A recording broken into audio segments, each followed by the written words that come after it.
Tristan with Nerdette's Newsstand, and we are going to once again visit the San Sebastian Film Festival. We're going to talk about the award that was given to, or will be given to, JD, and the controversy surrounding it, because there is a brand new, huge update that is so great for not only JD's reputation and how he is seen in the public eye, but for cancel culture in general. This is a huge victory, and it's not being really covered enough, at least from what I see.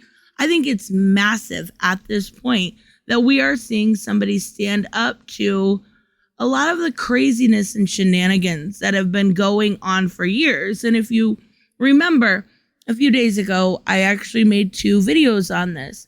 We had initially a woman come out against the film festival saying that, this was not a good look. This was insulting to real victims of DV. And then we had a couple people from different organizations that help victims of abuse. And they said, give or take the same thing, but nothing was said from the film festival themselves. And today, that has all changed in the best, and I mean best way possible. And then we actually have somebody from the original article from the Associated Press talking on her social media that I want to talk about. And I think her name is Christina Andrew. She's the one who started all of this.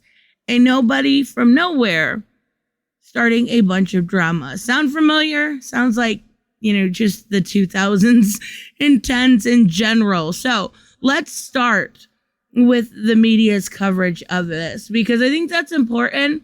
We are seeing this covered slightly in the media, but it's always framed. And I'm going to use Deadline as an example. There's plenty out there. It's always framed in a way that seems derogatory or negative in looking at JD. But when you actually go to the San Sebastian Film Festival, they want to talk about ethics. And I think everything, and I mean everything they say, is worth listening to and kind of having a conversation around. So we're going to go through that, but I definitely want to show you guys one of Christina Andrew's little social media posts. And she's already responded to them. So it says, following the announcement that the Donahue Award will go to the actor and producer Johnny Depp, the San Sebastian Film Festival have been accused of failing to display ethical behavior in regard to violence against women. In the first place, as the director of and person holding the highest responsibility for the festival, I would like to repeat our commitment to fighting inequality, the abuse of power, and violence against women, as well as meeting the commitments acquitted in the Charter for Parity and the Inclusion of Women in Cinema. The festival has consciously promoted the presence of female professionals at the head of its departments by means of its September program, and throughout the year, it participates in the questioning of society from a critical and a feminist point of view. We have also endeavored to create safe environments for women at the festival places of work and site, and in the event of inappropriate behavior, which has occurred, we have taken tough and rapid action. With all of that being said, let's get to the point, right? But the festival's ethical commitments can not only refer to the power of women in a patriarchal society, despite the terrible nature of the situation in which we live, where hundreds of women are killed every year as a result of crimes by men. Now, I know there's a lot of people that will essentially argue that men are more likely to be killed in a violent crime, and that's very true. But women are more likely to be sexually assaulted or killed for some sort of power or gratification. So, in these present time where lynching on social media is rife, we will always defend 2 basic principles from which part of our culture and our body of laws, that of presumption of innocence and the right to reintegration. According to the proven data, which we have on hand, JD has not been arrested, charged, nor convicted of any form of assault or violence against any women. Repeat, he has not been charged by any authority in any jurisdiction, nor convicted of any form of violence against women. The rejection of all violent behavior and the presumption of innocence are and will always be our ethical principle. Bravo. You can't say it better than this. I'm actually surprised. In my first video I did about this, I said I was a little worried that they may take back the award. And the second one, I was like, no, we're not talking about America, right? In America, I feel like this may have been a little different. But this is so good for the public eye, for cancel culture in general. Most people will bend to the will of a very minority, but they're very vocal, right? So the original person that started all of this, let's call it what it is, shitstorm, took to Twitter. And of course, she is replying back. Now, here from right here, I don't know who this is. She's replying to this person, right? And it says, with proven data that shows we have Johnny Depp has not been accused or convicted of any form of aggregation or violent crime against women, says the contest after criticism from this woman. But in the United Kingdom, justice says otherwise. No, it doesn't. Justice does not say otherwise in the United Kingdom. He lost a libel trial to the Sun.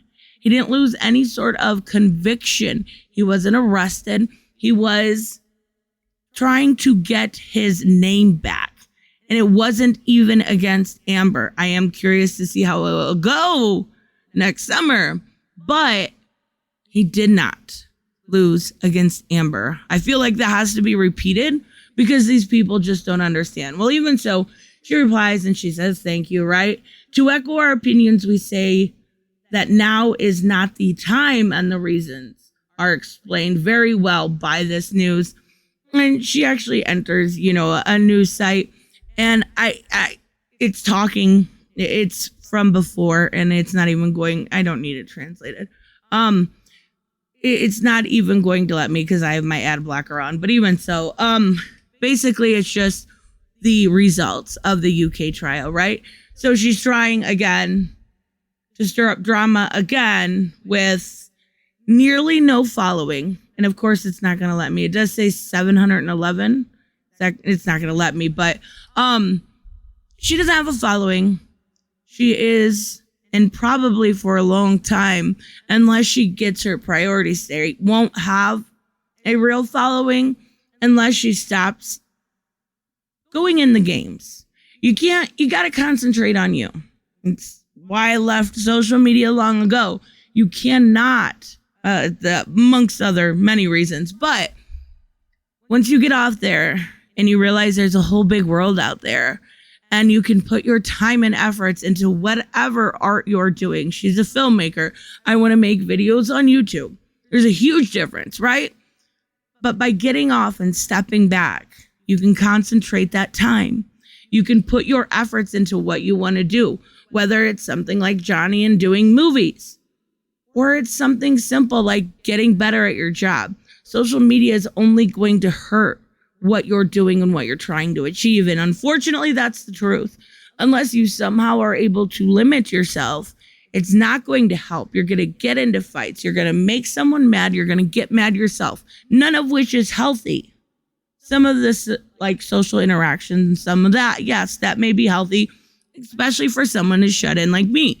But on a large scale, it is not healthy to be addicted to likes and to retweets and to concentrate your time where you should be doing elsewhere. Get off social media. I say that all the time. I know some people can't do it. They use it for branding. They use it to talk back and forth. And if that's what you're doing for it, then great. That's totally different. But that is not what this Christina is doing it for. And it's really unfortunate at this point that society lets mob rule. But for once, we have someone that stuck up to him. So I think it's amazing. Let me know, though, what you guys think, of course. I will see you in the next one. Bye-bye.